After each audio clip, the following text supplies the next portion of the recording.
వివేకానందుల వారి సూక్తి చెప్పుకుందామండి. పరాజయాలను పట్టించుకోకండి, అవి సర్వసాధారణం. అవే జీవితానికి మెరుగులు దిద్దేవి. ఓటములే లేని జీవితం ఉంటుందా?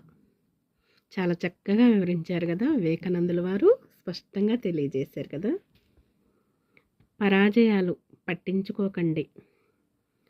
అపజయాలైనా, పరాజయాలైనా, ఓటములైనా సరే, వేటినైనా సరే పట్టించుకోవద్దు. వాటిని విడిచిపెట్టేసేయండి. అవి సర్వసాధారణం. అవి సహజ సిద్ధంగా వచ్చేవి, సహజమైనవి, సర్వసాధారణం. అవే జీవితానికి మెరుగులు దిద్దేవి. ఎప్పుడైతే ఓడుతామో ఆ ఓటమి అనే దానికి గెలుపు నాంది.